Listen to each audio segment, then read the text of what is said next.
नमस्कार, सविताच पाककलामध्ये तुमचे स्वागत आहे।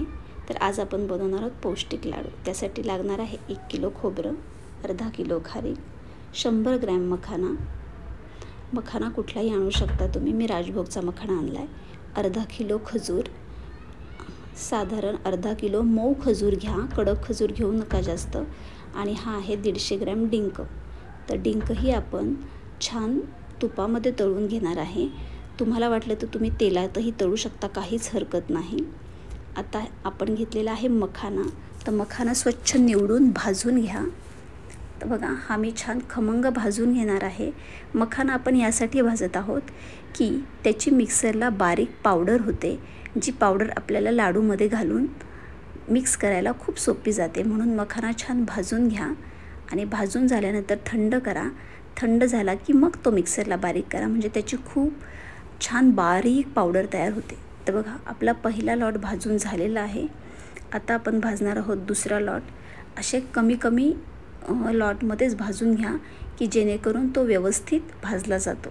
तर बघा, आता आपण दुसरा लॉट भाजत आहोत। मखाना भाजला की नाही हे तो मखाना वाजल्यावर कळतं, त्याचा आवाज येतो असा। आता घेणार आहोत आपण अर्धा किलो खारीक। ही खारीक आपण एका भांड्यात काढून घेऊया, कारण त्याच्यामध्ये हे छोटे छोटे गुठळे असतात कडक झालेले, तर ते आपण सगळे काढून घेणार आहे। तर आता हे आहे खोबरं। मी 1 किलो खोबरं किसून घेतलेलं आहे। हे खोबरं आपण 2 लॉटमध्ये भाजून घेणार आहे। खोबरं तांबूस रंग येईपर्यंत छान भाजून घ्या, म्हणजे लाडू खमंग लागतात। खोबरं न भाजता लाडू केले तर लाडूला खवट वास येऊ शकतो, म्हणून खोबरं हे कंपल्सरी भाजा। तर बघा, आपला हा दुसरा लॉट चालू आहे आता भाजण्याचा। हा दुसरा लॉटही आपण तांबूस रंगावर भाजून घेणार। तर हे पहा, मी ही केलेली आहे मखानाची पावडर। तर मखाना थंड झाल्यानंतर ही पावडर मिक्सरमध्ये ह्या पद्धतीने बारीक करून घ्या। तर पहा, आपले खोबरंही छान तांबूस रंगावर भाजत आले। आता आपण घेणार आहोत खजूर। तर खजूर आपण पूर्ण निवडून घेतलेले आहे, स्वच्छ पुसून घेतलेत आणि त्याच्या छान बिया काढून घेतलेल्या आहेत। बिया काढून घेतल्यानंतर खजूर आपल्याला तुपात तळायचे आहेत। तळायचे म्हणजे पूर्ण तळू नका, नाहीतर ते कडक होतील। जस्ट त्याला तुपात भाजून घ्या, गरम करून घ्या तुपात घालून। 1-2 मिनटं अगदी तुपात घाला, थोडे गरम झाले की काढून घ्या। हे बघ, जेवढे खजूर तेवढंच तूप घाला। तुपाचं प्रमाण थोडं कमी ठेवा, कारण काय होतं, तूप जळतं। त्यामुळं अगदी थोडं थोडं तूप घालून लागेल तसं खजूर व्यवस्थित तुपात जस्ट 2 मिनटं शॅलो फ्राय करा आणि काढून घ्या। आपण जास्त तळले तर खजूर कडक होतात। कडक झाले तर तुम्हाला ते मिक्सरला बारीक करायला त्रास होईल, म्हणून थोडं थोडं तूप घालून ते शॅलो फ्राय करून घ्या। हे बघा, मी तूप अगदी थोडं थोडं घालत आहे आणि त्याच प्रमाणात मी खजूरही घालत आहे। तर तुम्ही त्याच प्रमाणात खजूर घालून जस्ट शॅलो फ्राय करा आणि काढून घ्या। साधारण 4 ते 5 लॉट करून तुम्ही हे खजूर व्यवस्थित शॅलो फ्राय करा आणि काढून घ्या। आता आपण डिंक तळायला घेणार आहोत। तर त्यासाठीही आपण सेम प्रोसेस करणार आहे। थोडं थोडं तूप घालून आपण डिंक तळून घेणार आहे। असं छान डिंक फुललं की काढून घ्या आणि अशा पद्धतीने सगळं डिंक तळून घ्या। तर पहा, आपलं डिंक तळून झालं। आता आपण हे मिक्सरला छान बारीक करून घेणार आहे।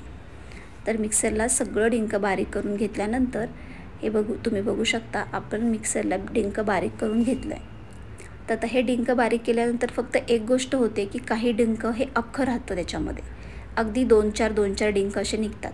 तर हे डिंक असं अख्खं राहू नये म्हणून त्यासाठी आपण खारीक, खोबरं, मखाना याची जी पावडर केलेली आहे ती पावडर आपण ह्याच्यामध्ये घालून एकदा हे सगळं मिक्सरला बारीक करून घेणार। हे बघा, हे आपण सगळं मिक्सरला बारीक करून घेतलं आहे, मग जे काही डिंक राहतं ते यामध्ये बारीक होऊन जातं।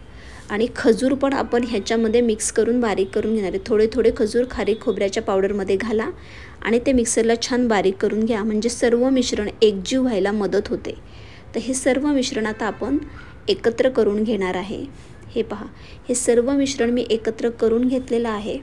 तर आता आपण हे एकदा सगळं छान मिक्स करूया आणि मग आपण ह्याच्यामध्ये तूप घालणार आहोत। तर खारीक, खोबरं, मखाना आणि डिंक ह्या सगळ्याची आपण पावडर केलेली आहे आणि आता हे सर्व मिश्रण मी मिक्स करून घेत आहे। तर पहा, सर्व मिश्रण मी आता मिक्स केले। आता मी घालणार आहे याच्यामध्ये साजूक तूप। साजूक तूप तुम्ही म्हशीचं गाईचं कुठलंही वापरू शकता. मी जे साजूक तूप वापरत आहे ते गाईचं तूप आहे. साधारण अर्धा किलो तूप लागतं ह्याला अंदाजे माझ्या. तुम्हाला कमीही लागू शकतं. मला अर्धा किलो लागलेलं आहे. साधारण हे प्रमाण 2.5 किलोचं झालेलं आहे. तर तूप थोडं थोडं घालून मिश्रण मिक्स करून घ्या आणि त्या अंदाजाप्रमाणे तुम्हाला अजून तूप लागणार आहे का ते चेक करा. हे बघा, असं मिश्रण आपण मिक्स केल्यानंतर त्याची मुटकी करून बघा लाडू बांधला जातो आहे का. तर माझा बांधला जात नाही म्हणून मी वरनं थोडंसं तूप अजून ॲड करते. तर आता हे तूप ॲड केल्यानंतर मी परत सगळं मिश्रण एकत्र करून लाडू बांधायला सुरुवात करत आहे. तर बघा, माझे लाडू बऱ्यापैकी माझे बांधून झाले थोडे. तर साधारण कशा पद्धतीने लाडू बांधायचा ते तुम्ही बघू शकता. या मिश्रणामध्ये साखर आणि गूळ नसल्यामुळे लाडू बांधताना ते मिश्रण हातातनं सतत सटकतं. त्यामुळे तुपाचं प्रमाण व्यवस्थित ठेवा म्हणजे लाडू हा व्यवस्थित बांधला जातो. तर तुम्ही बघू शकता मी लाडू कसा एकदम अलगद हे करून बांधत आहे. एकदा तो अलगद तुमचा बांधला गेला की मग दुसऱ्या हातात घेऊन त्याला असा दाबून घ्या व्यवस्थित. छान दाबून घेतला म्हणजे तो व्यवस्थित बांधला जातो. तर बघा, अशा पद्धतीने सर्व लाडू आपण बांधून घेणार आहे. साधारण हे लाडू बांधायला 1 तास लागतो जवळजवळ. तर या साईजमध्ये मी सगळे लाडू बांधून घेणार आहे. तर या साईजमध्ये सगळे लाडू माझे बऱ्यापैकी 10 ते 12 लाडू बांधून झालेले आहेत.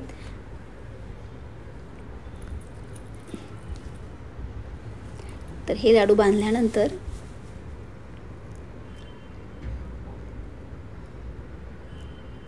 हे बघा, या साईजमध्ये मी सगळे लाडू बांधून घेतलेत. तर साधारण माझे 150 लाडू झालेले आहेत. तर तुम्हाला हे लाडू कसे वाटले हे मला कमेंट बॉक्समध्ये नक्की सांगा. तुम्ही ही रेसिपी नक्की ट्राय करा.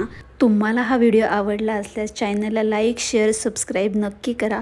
पुन्हा भेटूया अशाच नवीन व्हिडिओसोबत. तोपर्यंत हेल्दी खा, हेल्दी राहा, खुश रहा. धन्यवाद.